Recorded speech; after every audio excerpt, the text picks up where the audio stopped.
Hello बच्चों। तो चलिए हम अपना क्वेश्चन डिस्कस करते हैं। यहाँ पे गिवन है rectangle ABCD has area 200 and ellipse with area 200 pi passes through A and C and has foci at B and D.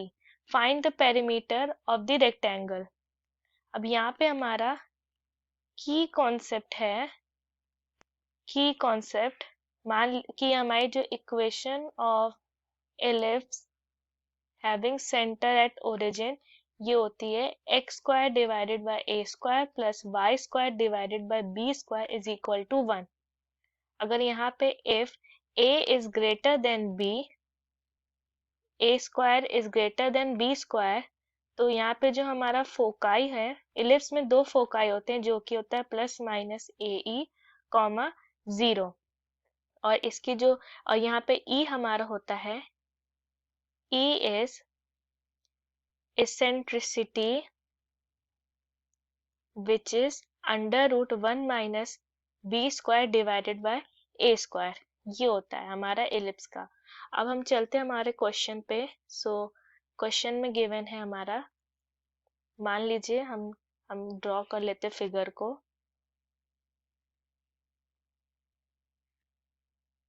यहाँ पे हम सपोज करते हैं इक्वेशन ऑफ एलिप्स है हमारा x square divided by a square plus y square divided by b square is equal to 0। ये हमारे ellipse की इक्वेशन हो गई, ये हमारा एलिप्स हो गया। अब यहाँ पे क्या है हमारा कि फोकाई हमारा है B और D और ये पास हो रहा है। सपोज करते ये पॉइंट हमारा A है और ये पॉइंट हमारा C है, तो ये जो हमारा फॉर्म हो रहा है ये हमारा रेक्टेंगल है। यहाँ रेक्टेंगल ABCD इसकी वैल्यू है 200। ठीक है, अब हम सपोज करते हैं कि लेंथ ऑफ दिस रेक्टेंगल इसकी वैल्यू है x और वहीं पे ब्रेथ है यहाँ पे y। अब हम सबको पता है कि अगर हम इलिप्स की प्रॉपर्टी देखें तो length of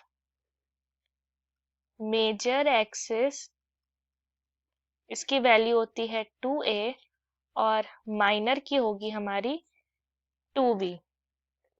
now we all know area of ellipse ये होता है पाई AB।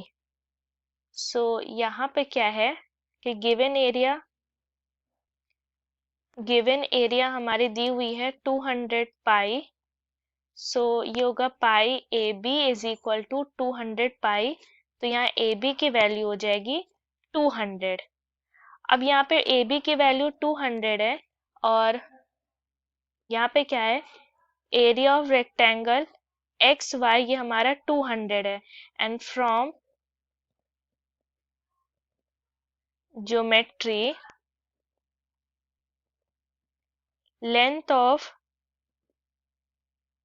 डायगोनल क्या है ये और ये, लेंथ ऑफ डायगोनल हमारे यहाँ पर लेंथ ऑफ डायगोनल ये हो जाएगा under root x square plus Y square and x plus y यहाँ पे हमारा 2a है।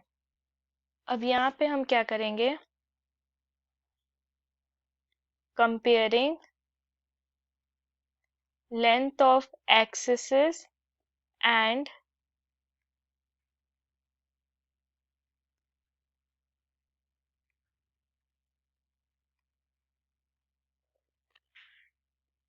distance from foci to center। So यहाँ पे x plus Y is equal to ये है a square is equal to X square plus Y square divided by 4 plus b square. So अब ये हो जाएगा हमारा 4a square is equal to X square plus Y square plus 4b square. अब यहाँ पे क्या है कि हमारा x प्लस वाई हमारा 2a है, सो 4a स्क्वायर को हम लिख सकते हैं 2a स्क्वायर। सो ये होगा x प्लस वाई का square is equal to X square plus Y square plus 4b square. So अगर हम इससे वैल्यू फाइंड करें सो ये हो जाएगा 2xy is equal to 4b²। So xy is equal to 2b²। So यहाँ पे हमारा xy की वैल्यू 200 है। सो यहाँ पे हमारा जो 2b² होगा वो 200 होगा। सो b की वैल्यू हो जाएगी 10। और हम सबको पता है यहाँ पे कि ए बी हमारा क्या है, 200 है। सो इससे हमें ए की वैल्यू मिल जाएगी 20। सो फ्रॉम दिस यहाँ पे हमारा x प्लस वाई यहाँ पे है 2a है।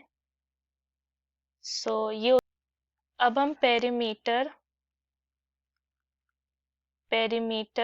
Of rectangle A B C D ये फाइंड करें। So 2 multiplied by x plus y की वैल्यू 40 दी हुई है, तो 2 multiplied by 40 is equal to 80। ये हमारा फाइनल आंसर हुआ। I hope the concept is clear. Thank you.